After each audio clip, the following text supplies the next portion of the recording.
Сонсогч та шилдэг багийн нэвтрүүлгийн хэсгээс хүлээн аван сонсч байна. За ер нь бол сүүлийн үед л технологийн дэвшил гэдэг юм ч одоо айхтар хурдтай л өөрчлөгдөж байна л да. Харин тийм ээ гүйцэхгүй шүү дээ. Одоо гүйцэхгүй байна яг үнэн. Одоо чиний хэлдгээр бол яг үнэн. Бид нар технологи бол асар хурдтай хөгжиж байна. Харин бид нар бол араас нь арай ч ядан одоо гүйцэх гэж араас нь мацаж ядаж байна. Заримдаа бүр технологийн дэвшлийн хурдаас болоод бид нар сүүлийн үед л тийм хүмүүс бол ер нь ядрах мэдрэмж авч байгаа юм.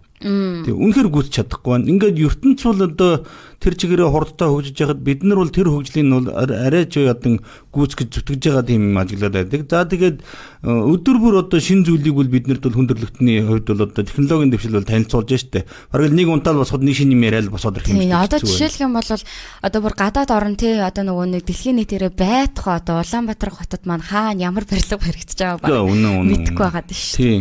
За гэхдээ эдгээр шинэлэг зүйл бол шинээр одоо зүйл танилцуулж байгаа сайн боловч цаагаараа бол бидний хувьд бол хүндрэлтэндөө ерөнхийдөө бас айдас төгшөөрийг дагуулж байгааг бол үгүйсэх арга байхгүй. Сая чи өдөр бас ярьлаа шүү дээ.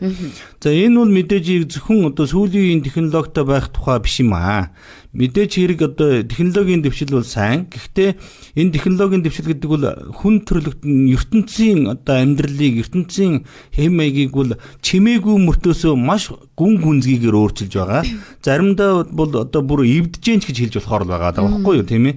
За ингээ хамгийн сүүлийн үеийн хиймэл оюун ухааны одоо хэрэгсэл гэхэд бол одоо тийм одоо хиймэл оюун ухааны ухаалаг хэрэгсэлгүй айлгал одоо байхгүй айлгал байхгүй шүү дээ. Нэг юм биш тийм. Одоо шал угаадаг юм байна. Дээрээсээ ингээл тохируулаад нөгөөх нь ингээл угаагаад. За тэгэл ухаалаг камер байсгуулаад за ухаалаг гар утсгээд ер нь ухаалаг төхөөрөмжгүй айлвал одоо байха болчих шүү дээ. Малчин айлвал үрдэл одоо тэгэл ухаалаг болчиход байна шүү дээ.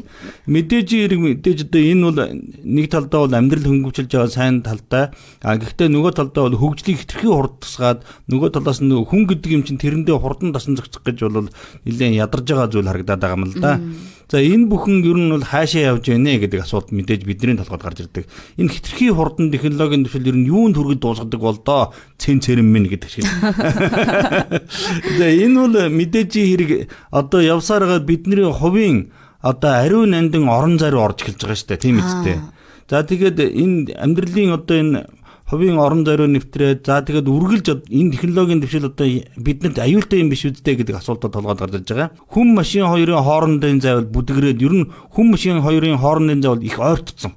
Тий. Хүн бол өөрийнхөө амьдралыг хянах чадвараа бол алхамаар алдаж байна да гэх мэдрэмж бол төрж эхэлж байгаа л да.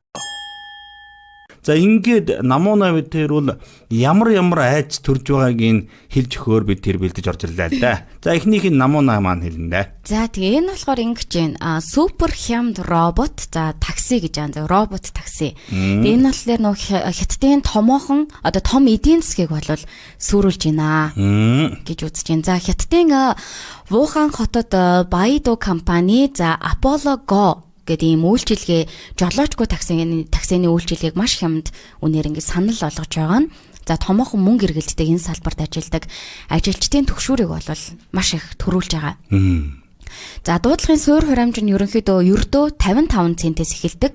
Тэгээд эдгээр робот таксин одоо уламжлалт таксинаас илүү алдартай. За тэгээд төсөвт ээлтэй машин болж хувирж байгаа. За олон хэрэглэгчдийн хувьд боломжийн үнэтэй 5 дахь байдлыг одоо үгүйсгэх аргагүй гэсэн хэдий ч жолоо мөш гэж одоо амьдралаа зоогоодог хүмүүсийн хувьд үр дагавар нь бол аимшигтай хувь болон одоо аимшиг болон хувирч эхэлж байна гэж бас үзэж байгаа юм байна.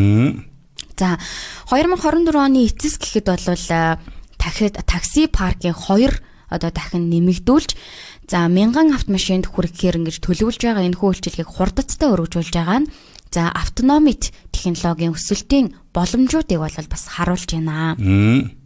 За тэгээд эдгээр робот таксийн тээврийн салбарт одоо хувьсэл хийж байгаач аль хэдийн эмзэг эдийн засагт олон мянган жолооч нарыг нүүлгэн шилжүүлэх аюул одоо занал хийлж байгаа гэж бас нэг талаараа үздэг юм байна.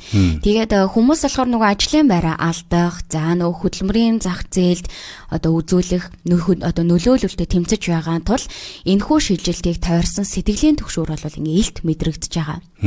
За хятадын олон нийтийн мэдээллийн хэрэгслэр гэх юм бол нөгөө хэрэглэгчид эдгээр боломжийн үнэтэй те робот таксийн технологийн цор ганц шинэлэг зүйл биш ээ. автоматжуулалт амжиргааг хулгайлдаг тий шинэ эрний хэллийг тавьж өгч магадгүй гэсэн юм бас санаа зовниж байгаагаа илэрхийлсэн нь одоо энэ хүү бухимдлыг бас улам ихээр нэмэгдүүлж байна л гэсэн. Нэг бичлэг байлаа штэ. Яг юм нөгөө нэг жолоочгүй такси дууддаг. Тэгээд тэндээ бүр ингээд суугаад явж байгаа нэг бичлэг дүүцсэн байхгүй Монгол хүн гадаадд байсан. Тэгээд тэгсэн чинь гээд яг харахад бас жоохон эвгүй харагддаг юм лээ. Одоо энэ чинь нөгөө бас мэдээж нөгөө аппликейшн гэж байгаа л л гэдэг. Тэгээд тэн дээр чинь нөгөө нэг мэдээлэл оруулчин цаг ингээд яг ирэх газраас нь ирээд авчиж. Тэнгүүд шууд нөгөө автоматар хаалга онгойлгочдөг. Тэгээд ингээд суунгууд ингээд бас ингээд шууд төгжигдээд тэгээд нөгөө нэг хаашаа очих яах их ингээд хилээд өчтдөг. Тэнгүүд ингээд шууд өөрөө ингээд хүн байхгүй жолоодгор ч бас айгүй эвгүй байдаг. Тийм нэг санаа эвгүй. Гэхдээ энэ бас жоохон айл талдаал жоохон юу юм тий. Хэцүү юм. Тэгээ одоо энэ робот таксинууд ч одоо ингээд автомат жолоодохтой робот таксинууд ч унтна гэж байхгүй, яалтарна гэж байхгүй, алдаа гаргана гэж барагтай байхгүй. За тэгээд хакердах нэг аюул байгаад байгаа юм. Тэгэр чинь нөгөө одоо мен мичиг махан биетэй амьд чинь жолоо бариад явдаг амьдтыг бол ерөөсө хидхэн хямдхан амьдтаас бол хидхэн хямдхан одоо ажил хүчилж байгаа байхгүй. Тэгэл одоо яанда. За энэ автомат хүргэлтийн дронууд хөөх гэж яарж байна гэсэн юм байгаа юм. За саяны хэлдгээр бол автономит гэж байгаа. Одоо бие даасан гэсэн үг л дээ. Хүргэлтийн нисгэгчгүй дронууд болохоор барааг тээвэрлэх ажилд хувьсгал хийгээд за шин шуурхаа утаагүй хүргэлтийг амлаж байгаа. За мэдээж ирэг ингээд дронууд ч утаа мутаа гаргана гэж байхгүй. Онгоц чиг ингээд янз бүрийн болоод байгаа. Машин шиг утаа гаргаад байхгүй. За гисэн хэдий ч гэсэн бодит байдал бол илүү их үймэн самун үүсгэж байгаа гинэ. За Феникс зэрэг хотуудад нисгэгчгүй онгоцууд одоо дронууд агарын орон зайн хатуу зохицуултаас хавуулаад урдчлан тааварлшгүй цаг агаар хотын засгийн төлөвлөлтгүй одоо төвөгтэй хэсэг зэрэг олон тонны саад бэрхшээлүүдтэй бол тулгарч эхэлж байгаа юм байна. Нарийн ингээд төлөвлөлттэй хэсэгтэл учиртай шүү дээ. Гэтэл одоо ингээд эмх замбраагүй газар чинь нөгөө мó дрон ч одоо бас яхаа мэдэхгүй алдаа заадаг юм байна л да. Шууд толгой нэргэж шүү дээ. Толгой нэргэж та арга байхгүй. Тэгээ програм нь одоо учраа болохгүй л байхгүй. За эдгээр сорилтууд нь дронууд одоо мод амьтад гэх мэт саад бэрхшээлийг даван туулах.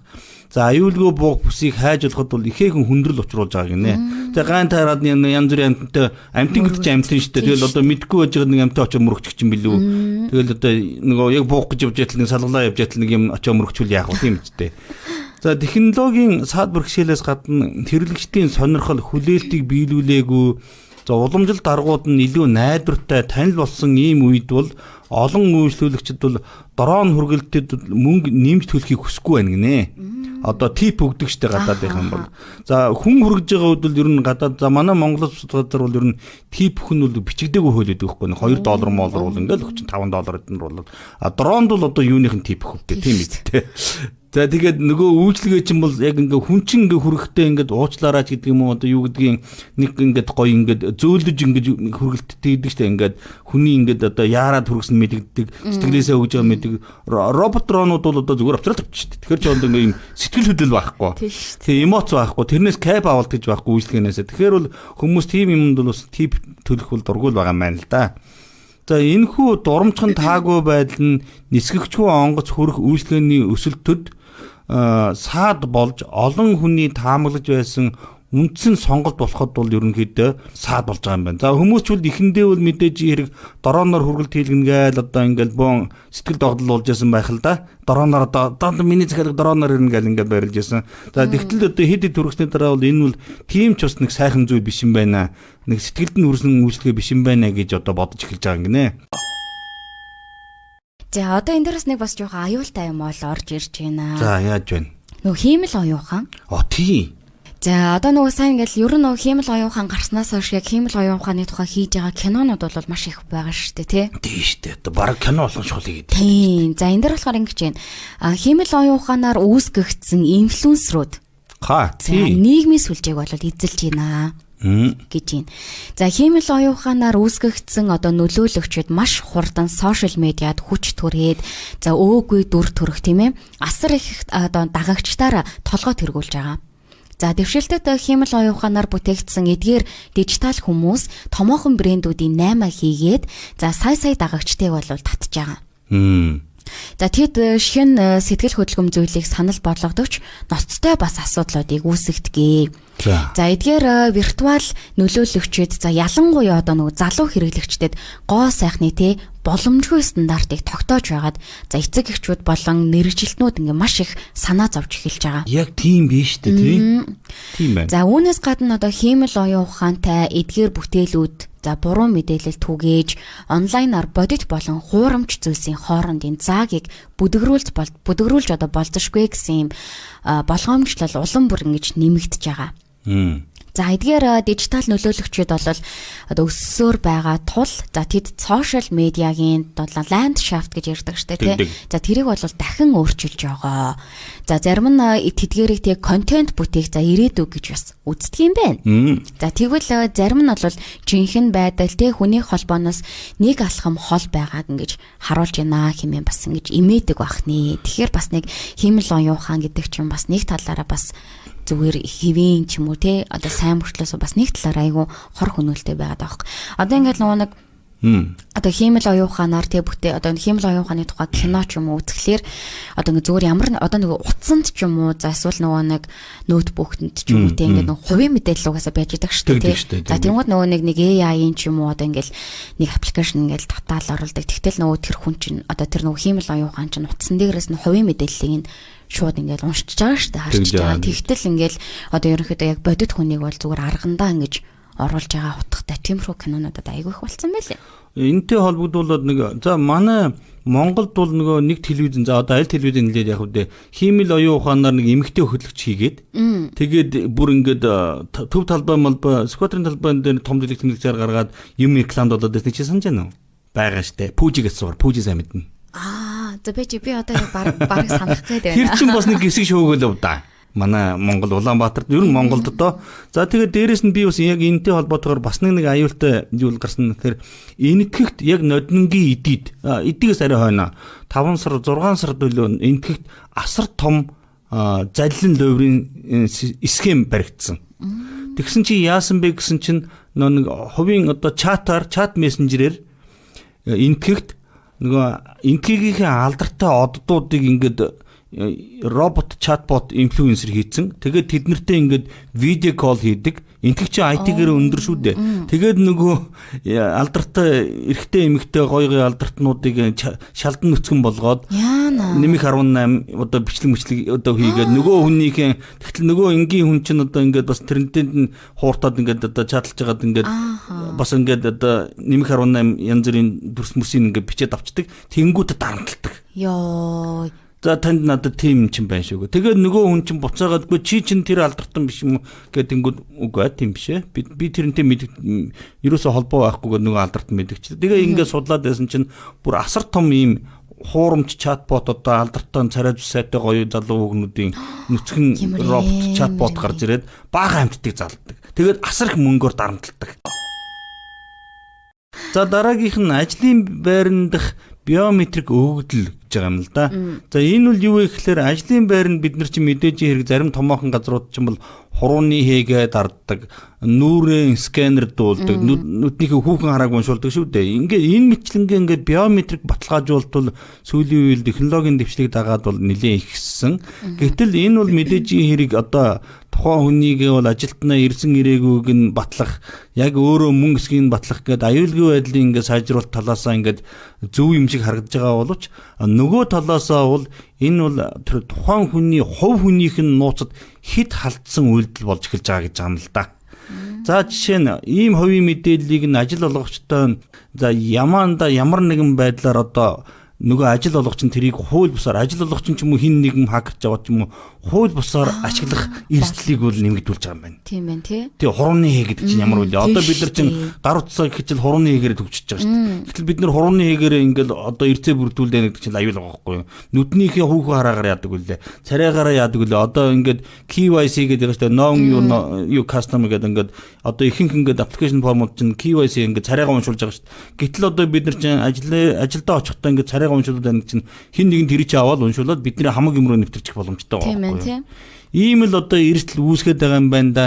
Ингээд энэхүү одоо байдал бол ер нь сүүлийн үед бол хүмүүсийн хувьд бол асар их айдсыг одоо дагуулж эхэлж байгаа. Тэгээд хурцланал байдал бол үүсгэж эхэлж байгаа. За энэ дээр бол мэдээж хэрэг эрх зүйн зохицуулалт бол шаардлагатай болж байгаа ийм зүйл харагдаад байгаа юм л да. Иймэрхүү байдалтай л байна да. Тэгээ одоо Ер нь бол хувийн нөөц рүү хамаагүй халдаж болохгүй гэсэн эрх зүйн зохицуулт. За тэгээд аюулгүй байдлын одоо баталгаажуулалтыг бол ард иргэд бол хүмүүс бол ер нь сүүлийн үед хүчтэй шаарддаг болж эхэлж байгаа юм гинэ. Бараг тэрэнч дээр ах дөө. Тэгэхгүй нэрээ бодод амар. Бодоод харагдсан шүү дээ. Одоо би ингээл банкны аппликейшн руу ороход хурн хийгээд дараал орчих жоох. Одоо эсвэл би бол царайгаа уншуулаад орчих. Тэгэл жив дэрийг нэг ажил болгох чинь одоо авдаг тэгтэл нэг тэрийн нэг одоо IT-ийн нэг инженер хакертаа панк байхгүй. За виртуал бодит байдал хөгжихийн хэрээр за түүний сэтгэл татам байдал улам бүр нэмэгдэж байгаа. Гэсэн хэдий ч донтох магадлалын талаар санаа зовж байгаа. За уламжлалт тоглоомоос ялгаатай за VR буюу виртуал одоо бодит байдал тий гайхалтай нь хэрэглэгчдийг одоо виртуал ертөнцид улам гүнзгийрүүлээд цаг хугацааны баримжаа алдахад одоо хялбар болгодог. Яана тэгэн штэ. За энэ ялангуяа те зугаа цэнгэл за мөн албадлагын хоорондох зааг хурдан бүдгэрдэг нь тоглоомчдын хувьд одоо үнэ. За VR-д бол хиймэл ертөнцид байх мэдрэмж нь зарим хүмүүсийг те тэрхүү орчноос холтоход хэцүү болгож хэд их хэрэглээ болзошгүй юм донтолтонд хүрэж идэг. Үнэ. Яг үнэ.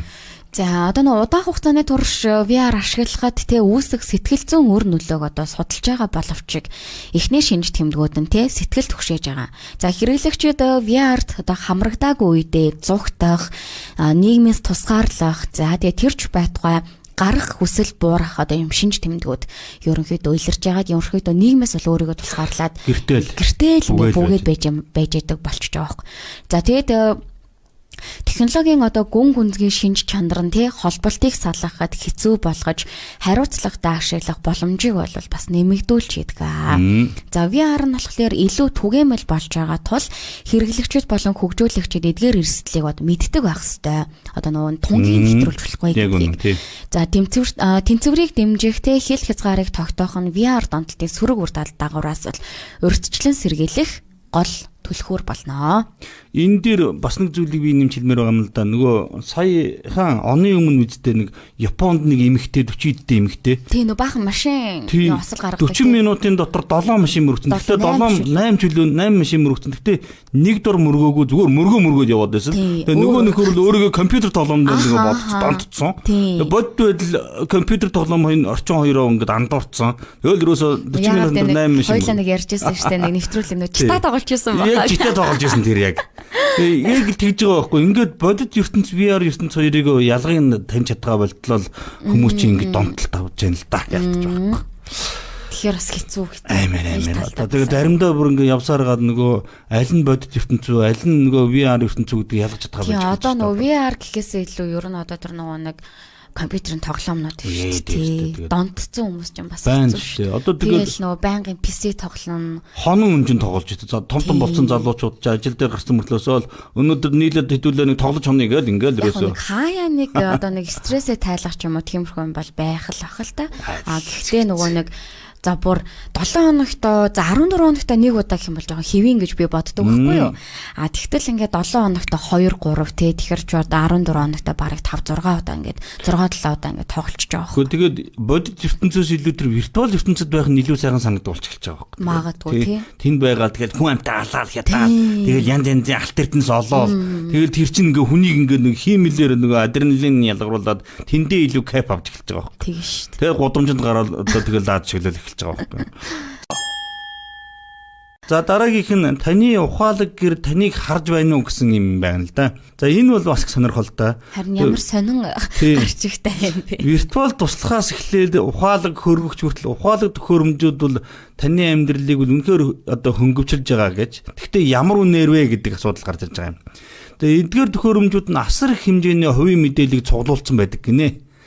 За энэ нь бол ихэвчлэн тэр хэрэглэгчдийн төсөөснөөс ч илүү их нууцлалыг өөр дөр агуулж чаддгаараа бол онцлогтой юм байна.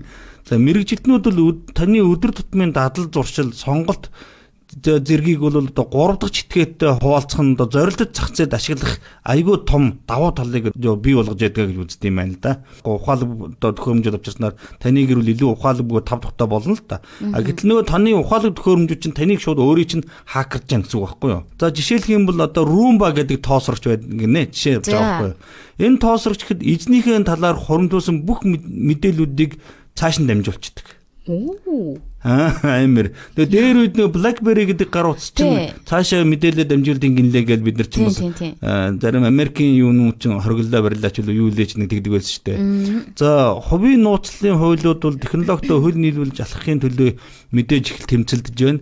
Ингээд нөгөө талаараа бол энэ ухаалаг одоо гэрийн тоногдохоор цэвэрлэх одоо хөргөч мөрөгчөөс ахгуулаад таны юу идэж уудгийг, таны юу өмсдгийг, таны хизээ гэр орондоо байдгийг бүгдийг ингээд мэдээллийг цуглуулцдаг. Хэрвээ энэ мэдээлэл нөгөө ажил тэр үйлдвэрлэгч юм уу эсвэл өөр хин нэгний гартах юм бол энэ бол таныг шууд өрөөсөөл за энэ хүнд бол ийм хэрэгтэй гэд одоо баг ингээд тань зөрөөсөн бүтээгдэхүүний чинь шууд санал болгох. Нөгөө талдаа бол энэ чинь шудраг ус өрсөлдөөнийг бий болгох, аюулыг бий болгож байгаа байхгүй. Ингээд үндсэндээ бол таны 5 тухтай гэрт чинь байгаа энэ ухаалаг төхөөрөмжүүд бол таныг үндсэндээ хакерж амжуул гэж хэлж байгаа санаа юм. Үнэн биз дээ. Амар юм. Гэхдээ одоо CVT-ийн гар утсыг л хакердахад л зөвхөн CVT-ийг л уншиж байгаа л байхгүй юу? Ганц CVT чинь бүгдийг л тэгэл за энэ хүн хэдэн төрний юу авдیں۔ Тийм ээ? Хизээ энэ рүү уцтдیں۔ Ингээд бүр ингээд зүгээр өстой хин рүү юм бичиж байна гэх. Хин рүү юу бичээд байна? Энэ юу үзэж хардیں۔ Ингээд өрөөсөө баг ингээд өстой жиг нэвт уншиж байгаа байхгүй юу? Йоо, бүр стресстэйчлээ. Хүсээ арчаад байгаа шүү дээ тэгээд. Та Шилтэ багийн нэвтрүүлгийн хэсгээс хүлээн аван сонслоо.